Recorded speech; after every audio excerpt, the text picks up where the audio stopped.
दुनिया में सोना बहुत महंगा इसलिए है क्योंकि इसे हम और ज़्यादा बना नहीं सकते और प्राकृतिक रूप से ये धरती पर बहुत कम है।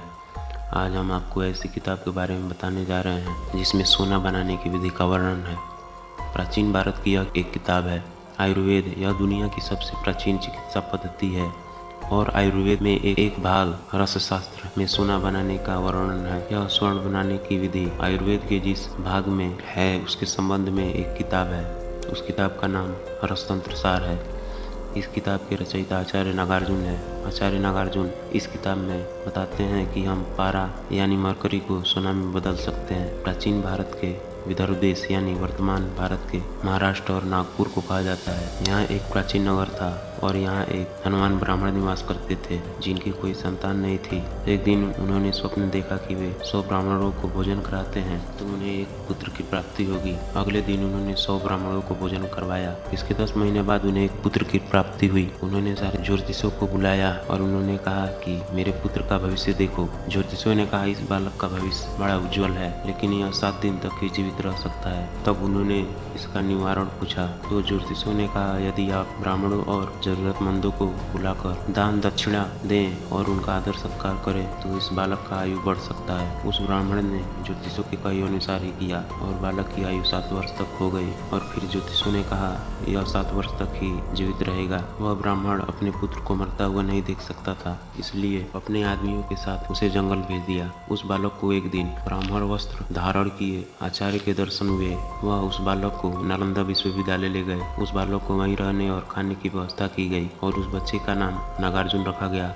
आचार्य अपनी देखरेख में उस बच्चे की शिक्षा का कार्य संभाला। फिर एक समय ऐसा आया कि नालंदा और उसके आसपास के क्षेत्रों में बारिश नहीं हुआ और सूखा पड़ गया, जिससे लोगों की फसल खराब हो गई और लोगों को बहुत कठिनाई का सामना करना पड़ा। आचार्य शरद के सामने यह बहुत गंभीर समस्या थी। गरीबों के पास अनाज और धन खत्म हो रहा था। आचार्य को चिंता हुई कि वे अपने शिष्यों और लोगों का पालन पोषण कैसे करेंगे। उन्हें एक सूचना मिली, दूर देश समुद्र पार एक महर्षि मिलेंगे। वह महर्षि स्वर्ण बनाने की कला सिद्ध कर चुके हैं। उस वक्त नागार्जुन अपनी शिक्षा पूर्ण कर चुके थे और वह बड़े हो गए थे। आचार्य जानते थे कि नागार्जुन को मयूरी विद्या का ज्ञान है और वह समुद्र पार जा सकते हैं और इसलिए आचार्य ने उन्हें दूर द्वीप जाने को कहा। समुद्र तट पर पहुंचकर नागार्जुन ने 2 वट पत्र लिया और एक वट पत्र की सहायता से समुद्र पार किया। नागार्जुन महर्षि के पास पहुंचे तो महर्षि ने पूछा आप इतनी दूर समुद्र पार करके कैसे आए। नागार्जुन ने बताया कि वे वट पत्रों की सहायता से समुद्र पार करके आए हैं और नालंदा में किस प्रकार सूखा पड़ा है और उन लोगों के पास धन नहीं है। उन्होंने बताया कि वे यहाँ स्वर्ण बनाने की विधि सीखने आए हैं और कृपा करके